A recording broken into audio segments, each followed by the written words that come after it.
আচ্ছা, আপনারা কি বুঝতে পারছেন? আমি এখানে কিন্তু ডেটা কমিউনিকেশনের 5টি উপাদান সম্পর্কে আলোচনা করছি। আর এই পর্বে আমি শুধু এগুলো নিয়ে আলোচনা করব। আমি বেশি কিছু পড়াবো না। আমার মূল উদ্দেশ্য হচ্ছে আমি কম পড়াবো, বাট যেগুলো পড়াবো একদম আপনাদেরকে বুঝিয়ে দেব। আপনারা অবশ্যই মনোযোগ দিয়ে ভালো করে প্রত্যেকটা বিষয় আয়ত্ত করেন, আমি এটা চাই। তো প্রথমত আমি আপনাদেরকে আরেকবার বোঝাচ্ছি। প্রথমত এখানে উৎসটা হচ্ছে কি? মনে করেন আমি যে মোবাইল থেকে বা যে কম্পিউটার থেকে কোনো একটা মেসেজ পাঠালাম, সেই কম্পিউটারটাকে বা মোবাইলটাকে বলা হচ্ছে উৎস। আমার মেসেজ পাঠানোর উৎস কোথায়? মোবাইল, আমার মোবাইল বা কম্পিউটার। আচ্ছা, একটু লক্ষ্য করেন আমাদের যে উৎস, আমি একটা মোবাইল এখানে আঁকালাম। মনে করেন এখান থেকে আমি একটা টেক্সট পাঠালাম, হ্যালো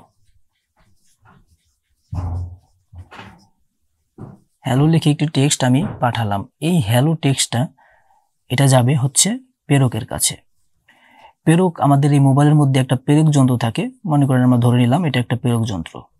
তো আমাদের এই হ্যালো এই কথাটাকে এই প্রেরক যন্ত্র কনভার্ট করলো, আপনার আলোতে কনভার্ট করলো। ঠিক আছে, আলোতে কনভার্ট করলো। এখন এই প্রেরক যন্ত্রটা কি করবে? এই আলোটা আপনার ফাইবার কেবলে পাঠিয়ে দিল।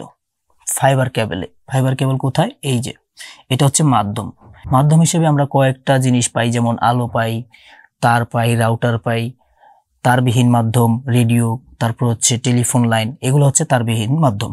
ঠিক আছে, তো এখানে আমরা ফাইবার মাধ্যমে আমরা আলোকে পাঠিয়ে দিলাম। এই আলোকে আমরা ফাইবার কেবলের মাধ্যমে পাঠিয়ে দিলাম প্রাপকের কাছে।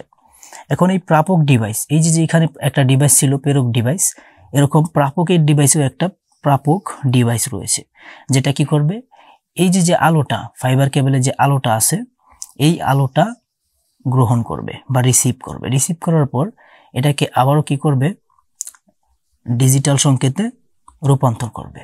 অর্থাৎ এখানে আমি যে হ্যালো লিখেছিলাম, এই হ্যালোটা এটা কনভার্ট করে লিখবে, বা এই হ্যালোটা আপনার ডিজিটাল থেকে, আলো থেকে আবার এই হ্যালোতে কনভার্ট করবে।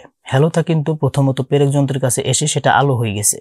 এই আলোটা ফাইবার কেবলের মাধ্যমে প্রাপকের কাছে এসেছে, এবং প্রাপক এই আলোটাকে রিসিভ করে প্রয়োজনীয় পরিবর্তন করে এখানে আবার এই টেক্সটে রূপ দিয়েছে হ্যালো। এখন এটা কি করলো? এই প্রাপক যন্ত্র পাঠিয়ে দিল গন্তব্য বা আমাদের মোবাইল ফোনে, আমাদের ডিসপ্লের সামনে এটা পাঠিয়ে দিল। তখন আমরা এটাকে হ্যালো বা টেক্সট আকারে দেখতেছি। ঠিক আছে, তো তখন আমাদের যে প্রাপক যন্ত্র বা আমাদের যে গন্তব্য, সেই মোবাইলে কিন্তু আমাদের এই টেক্সটটা চলে আসলো। এখন কিন্তু আমরা খুব সহজেই আমাদের ডিসপ্লেতে দেখতে পাচ্ছি হ্যালো। ঠিক আছে, এই হচ্ছে আপনার ডেটা কমিউনিকেশনের উপাদানের কাজ। যদি কোনো একটা উপাদান না থাকে, তাহলে কিন্তু কোনোভাবেই এই ডেটা ট্রান্সফার করা বা ডেটা কমিউনিকেশন কোনোভাবেই সম্ভব নয়। তো আশা করি বুঝতে পেরেছেন, এটাই হলো প্রক্রিয়া ডেটা কমিউনিকেশনের। এই উপাদানের মাধ্যমে আপনারা আপনাদের ডেটা প্রেরণ করতে পারেন। আর আপনারা এখন যে উপাদানের কাজগুলো দেখলেন, কে কে বুঝতে পারেন অবশ্যই জানাবেন। আর যদি না বুঝতে পারেন অবশ্যই কমেন্টে বলবেন, আমাদের গ্রুপে জয়েন হবেন। সেখানে আমি বিস্তারিত আলোচনা করব, আপনাদের প্রত্যেকটা কোশ্চেনের অ্যান্সার দেওয়ার চেষ্টা করব। ঠিক আছে, তো এর পরবর্তীতে আমরা আপনাদেরকে পড়াবো ব্যান্ডউইথ।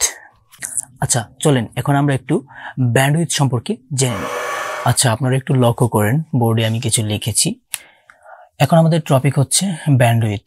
ব্যান্ডউইথ কি এটা অনেকেই বলতে পারেন, আমি আপনাদেরকে সংক্ষেপে বলে দিচ্ছি। ব্যান্ডউইথ হচ্ছে একটা কম্পিউটার থেকে আমরা যখন অন্য কম্পিউটারে ডেটা পাঠাই, মনে করেন একটা ছবি পাঠালাম বা একটা ভিডিও পাঠালাম, তো এই ভিডিওটা অন্য কম্পিউটারে যাওয়ার জন্য যে গতিটা দরকার, এই গতিটাকে বলা হচ্ছে ব্যান্ডউইথ।